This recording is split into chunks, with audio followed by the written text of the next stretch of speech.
அற்புதமாக எமை படைத்தீர். தற்பர நீரே எமை மீட்டீர்.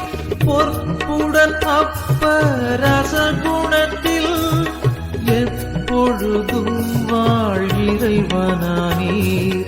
எத்தனை வழிகளில் உமதன்பை எண்வீட்டமை நீர் ஆட்கொண்டீர். அன்பின் தேவனர் கருணையிலே அழியா புகழோடு வாழ்பவரே, அன்பு பாதையில் வழி நடந்தே அடியோர் வாழ்ந்திட